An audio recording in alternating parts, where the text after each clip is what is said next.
this is Yuki from the Center for Asia Leadership. I'm here at AULS with our Harvard fellow, Stefano Zordan, and here we're going to ask him a few questions. So first of all, can you tell us a little bit about the key learnings that you've been teaching the participants for the past few days? Sure, definitely. So we started by clarifying what leadership is and what leadership is not.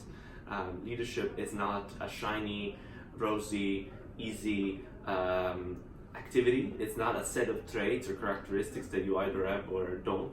Leadership is a practice, is an exercise. It's something you learn to do and you decide whether you want to do or not. It's something that takes courage because it's a risky, dangerous, sometimes unpleasant activity. It can be a burden deciding to exercise leadership, but it's necessary. It's necessary that we all learn how to exercise leadership more effectively. So once we clarified that, we learned what technical problems in adaptive challenges are, and we learned that leadership is needed in order to tackle adaptive challenges, those challenges for which we don't even have a shared understanding or a shared solution for. Once we did that, we started thinking about a systemic approach to those challenges.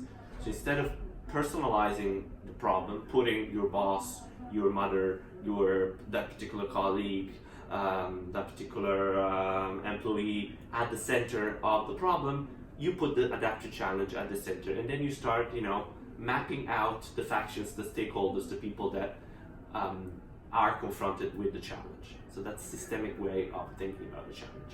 And then we learned about the framework to approach adaptive challenges. And so the participants were asked to come up with their own case, their own adaptive challenge, to then bring to the rest of the group for it to be diagnosed. So each participant became a case presenter, and the rest of the group was consulting, diagnosing the case, their cases. So we did 16 cases in my class, and hopefully participants came out with some practical avenues, some practical options to start intervening on their own adaptive challenges once they've done more diagnosis on them.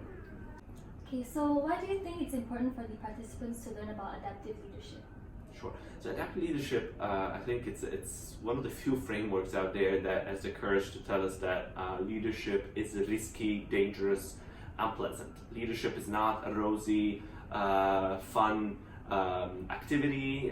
Leadership is not something that gets you many likes on Facebook or many followers. Leadership is not about those traits or characteristics that make you a leader, and that if you don't have them, then you can forget of being or becoming a leader.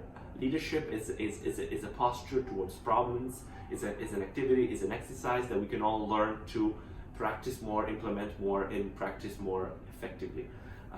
So it's something that we must find the courage to do and exercise more often in our own lives.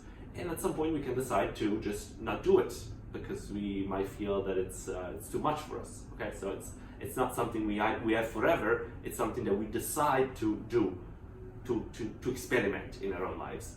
And so participants, once the confusion about what leadership is and is about and does is made, then participants start thinking about their own challenges in a different way. They start, reflecting about who's involved in this challenge, what values are at conflict here, what do people fear losing if I intervene on the adaptive challenge that my group, my community, my organization is confronted with.